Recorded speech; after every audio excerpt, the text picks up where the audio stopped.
विद्यार्थी मित्र, welcome to Navodaya science academy. आणि आता आपण पाहतोय एका दुसऱ्या चॅप्टरचं म्हणजे life processes in living organism part 2 चं क्विक रिव्हिजन. हे करण्या अगोदर मी तुम्हाला एक सल्ला देईन की ते अगोदर तुम्ही त्या लेक्चरचे म्हणजे त्या चॅप्टरचे लेक्चर करून या, त्यांना व्यवस्थित समजून या, मगच या क्विक रिव्हिजन कडे तुम्ही यायला पाहिजे. ठीक आहे.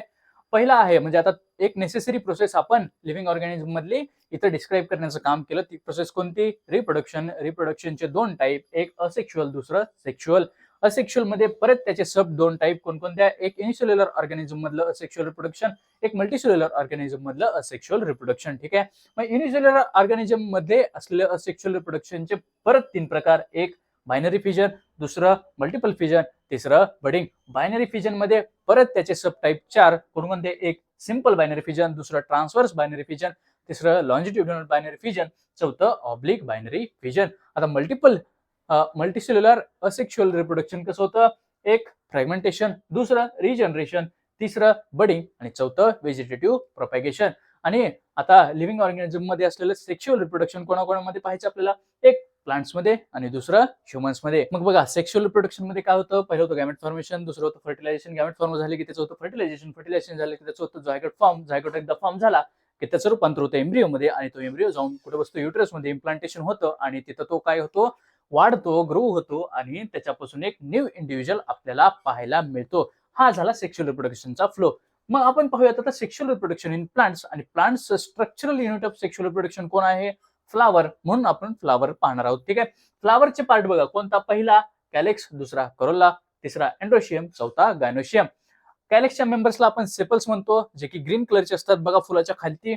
करोलाच्या मेंबर्सला आपण पेटल्स म्हणतो, जे की व्हेरियस कलरचे असतात बघा त्याच्यावरती असतात. जेव्हा कधी तुम्ही फुल पाहाल त्या सेपल्सच्या म्हणजे ग्रीन कलरच्या थोडस वरती काय असतात? Corolla or petals. ठीक आहे, आपण त्याला म्हणतो. तिसरा असतं अँड्रोशियम मेंबर्स, त्यांना आपण काय म्हणतो? स्टेमन. आणि गायनोशियमच्या मेंबर्सला आपण काय म्हणतो? कार्पेल्स. आता कॅलेक्स आणि करोला कसे आहेत? ऍक्सेसरी ऑर्गन्स आहेत फ्लावरचे, आणि अँड्रोशियम आणि गायनोशियम काय आहेत? नेसेसरी, म्हणजे त्या सेक्शुअल रिप्रोडक्शन साठी लागणारेच ऑर्गन आहेत. ठीक आहे. आता बघा, बाहेरच्या साईड कडून आतच्या साईड कडे जाणार आहे म्हणजेच काय? म्हणजे सगळ्यात बाहेर तुम्हाला कॅलेक्स पाहायला मिळेल आणि सगळ्यात आतमध्ये तुम्हाला गायनोशियम पाहायला मिळेल. म्हणजे outer to inner of the flower हा त्यांचा क्रम आहे. बरोबर का? ठीक आहे. आता फ्लावर दोन प्रकारचे, एक बायसेक्शुअल, दुसरा युनिसेक्शुअल. बायसेक्शुअल मध्ये बोथ अँड्रोशियम आणि गायनोशियम प्रेझेंट असतात, आणि युनिसेक्शुअल मध्ये either androecium or gynoecium present असलेला आपल्याला पाहायला मिळतो. ठीक आहे. मग फ्लावर मध्ये सेक्शुअल रिप्रोडक्शन कसं होणार? ते होणार पॉलिनेशन ह्या प्रोसेसद्वारे. ठीक आहे. मग पॉलिनेशन मध्ये काय होतं? अँड्रोशियम आणि गायनोशियम. आता अँड्रोशियमचे पार्ट बघा, अँथर आणि फिलामेंट. गायनोशियमचे स्टिग्मा, स्टाईल, ओव्हरी. ठीक आहे. अशा प्रकारे अँड्रोशियम आणि गायनोशियम एका जागी येणार, त्यांचं पॉलिनेशन होणार. ती पोलन ट्यूब जी आहे ती पोलन, त्या अँड्रोशियमचे पोलन येणार, आणि गायनोशियमची स्टिग्मा ती काय घेऊन येणार? Embryo sac. आणि हे पोलन काय घेऊन येणार? Two male gametes. ही टू मेल गॅमेट्स आणि एम्ब्रियो सॅक हे काय होणार? एकत्र येणार, म्हणजे ती पोलन ट्यूब त्या एम्ब्रियो सॅक मध्ये जाणार आणि तिथे काय होणार? त्याचं बस्ट होणार आणि काय सोडणार? ते टू मेल गॅमेट्स. मग आता दोन मेल गॅमेट जर सोडले तर एक मेल गॅमेट प्लस एक सेल काय करणार? झायगोट फॉर्म करणार, आणि दुसरे दोन जे मेल गॅमेट व्यतिरिक्त होता, जो दुसरा मेल गॅमेट होता तो प्लस जे दोन पोलार न्यूक्लिय होते त्यांनी काय करणार? एंडोस्पर्म फॉर्म करणार त्यांचं फर्टिलायझेशन झाल्यानंतर. आणि पूर्ण ह्या प्रोसेसला, इथपर्यंतच्या या प्रोसेसला आपण काय म्हणणार? डबल फर्टिलायझेशन, कारण तिथे दोन मेल गॅमेट्स आपल्याला इन्व्हॉल्व्ह झालेले पाहायला मिळाले. मग ते आता पुढे जाऊन काय होणार? ते झायगोट काय होणार? ओव्हिलचं त्याच्यामध्ये सीडचं कन्व्हर्जन होणार आणि ओव्हरीचं फ्रूट मध्ये होणार.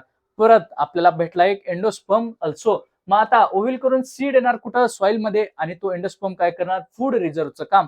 आणि हे दोघं मिळून जेव्हा आपल्या सॉइल मधून बाहेर येतील तेव्हा एका न्यू प्लांटलेटच्या फॉर्म मध्ये ते बाहेर येतील, आणि या पूर्ण प्रोसेसला आपण सीड जर्मिनेशन असं म्हणतो. ठीक आहे. मग आता बघा, sexual reproduction in human बिंग्स. Human बिंग्स मध्ये कोण? Male reproductive system, female reproductive system.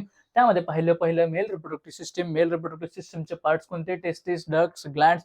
कुठे असतात? अब्डॉमिनल कॅव्हिटी. अब्डॉमिनल कॅव्हिटीच्या मध्ये स्क्रोटम मध्ये. स्क्रोटमच्या मध्ये जर्मिनल इपिथेलियम असते. तिथे जर्मिनल इपिथेलियम मध्ये होतं मियोसिस. तिथं फॉर्म होतात काय? स्पर्म्स. ते स्पर्म कुठे जातात? रेटेटेस्टिस कडे जातात. रेटेटेस्टिसतून तो जातात वास डिफरन्स कडे. तिथून ते इपिडिडायमिस कडे जातात. इपिडिडायमिस कडून वास डिफरन्स कडे. वास डिफरन्स कडून इजॅक्युलेटरी डक्ट कडे. इजॅक्युलेटरी डक्ट मध्ये जेव्हा गेले तिथे सेमिनल वेसिकल आली. ते सेमिनल वेसिकलने आपले काहीतरी सिक्रेशन तिथे सोडले. त्याच्यानंतर तो स्पर्म गेला कुठे, युरोजेनाइटल डक्ट मध्ये. युरोजेनाइटल डक्ट मध्ये 2 ग्लँड आले, कोणत्या, प्रोस्टेट ग्लँड आणि काउपर्स ग्लँड.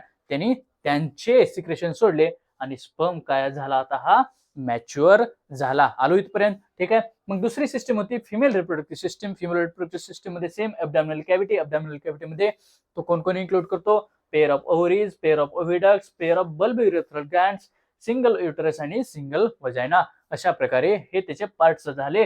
आणि त्याच प्रकारे एक ओव्हरी त्याला एका ओसाइटला सोडते, ती ओसाइट मग त्या ओव्हिडक्टद्वारे येते, तिथं बल्ब युरेथ्रल ग्लँड भेटतात, त्यांनी ते काहीतरी सिक्रेशन करतात आणि त्या ओसाइटला काय करतात, मॅच्युअर करण्याचं काम करतात. आणि ते एकदा का तिथपर्यंत आलात की तिथं फर्टिलायझेशन होतं आणि फर्टिलायझेशन झाल्यानंतर ते युटरसमध्ये, आणि युटरसमध्ये ते काय होतं, इम्प्लांट होतं, ठीक आहे. अशा प्रकारे हे झालं फिमेल रिप्रोडक्टिव्ह सिस्टीम. मग आता मेल गॅमेट आणि फिमेल गॅमेट आपल्याला मॅच्युअर झालेले पाहायला मिळाले. आता मॅच्युअर झाल्यानंतर त्यांचं पुढे काय होतं पाहिलं पाहिजे. आता गॅमेट्स फॉर्म झाले. गॅमेट्स मध्ये फॉर्म झाल्यानंतर एक झाला स्पर्म, मेल कडून आला, तो ओसाइट फॉर्म झाले फिमेल कडून, जी की रिलीज करण्यात आले, ठीक आहे. मग स्पर्म आणि ओसाइट यांचं काय झालं, फर्टिलायझेशन कुठे, ओव्हिडक्ट मध्ये, म्हणजेच फिमेल रिप्रोडक्टिव्ह सिस्टीम मध्ये जे ओव्हिडक्टचा पार्ट आहे तिथं झालं काय, फर्टिलायझेशन. फर्टिलायझेशन झाल्यानंतर झालं झायगोट फॉर्मेशन, त्याचं झालं डिव्हिजन, आणि तो काय डिव्हिजन होऊन कुठामध्ये गेला, एम्ब्रिओ मध्ये, आणि त्याचं झालं एम्ब्रिओ फॉर्मेशन. आणि त्या एम्ब्रिओला हे सिलिया पुश करतात कुठे, युटरस मध्ये. युटरस मध्ये गेल्यानंतर त्याचं काय होतं, इम्प्लांटेशन. आणि इम्प्लांटेशन झाल्यानंतर त्याच्या अराउंड एंडोमेट्रियमची एक वॉल फॉर्म होते, ज्यालाच आपण प्लासेंटा असं म्हणतो, जे की प्लासेंटा फॉर्म झाला असं आपण त्याला म्हणतो. मग हा प्लासेंटा फॉर्म झाला की काय करणार, तो एक फूडचा सोर्स झाला, किंवा आपल्या शरीरा मदर आणि त्या डेव्हलपिंग जो आहे बेबी, त्याच्यामधलं काय झाली, ती एक वॉल झाली. आणि ते काय करणार, आता त्याच्यानंतर डेव्हलपमेंट होणार, आणि डेव्हलपमेंट झाल्यानंतर एका न्यू इंडिव्हिज्युअलची काय होणार, बर्थ होणार. अशा प्रकारे हे झालं काय, reproductive system in human बिंग्स total completely.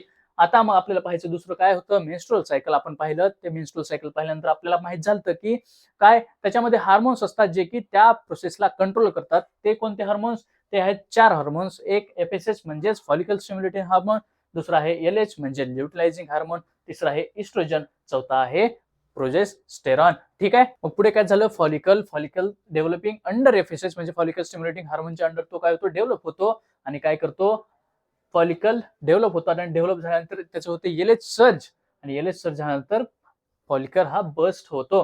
पण इथेच अंडर एफएसएस तो काय करतो, इस्ट्रोजन ही सिक्रेट करतो, आणि इस्ट्रोजन काय करतो, एंडोमेट्रियम वॉलला बनण्यासाठी मदत करतो, ठीक आहे. आता मग एलएच सर्ज झाली, फॉलिकल बस्ट झाला, ओसाइट रिलीज झाला, तर आणि ओसाइट जर रिलीज होऊन त्याचं जर फर्टिलायझेशन झालं, आणि जर फर्टिलायझेशन नाही झालं, अशा 2 कंडिशन आहेत. मग जर फर्टिलायझेशन झालं तर एम्ब्रिओ इम्प्लांट होतो एंडोमेट्रियम वॉलला, जी की इथे बनली आहे बघा, एस्ट्रोजन सिक्रेट झाल्यानंतर.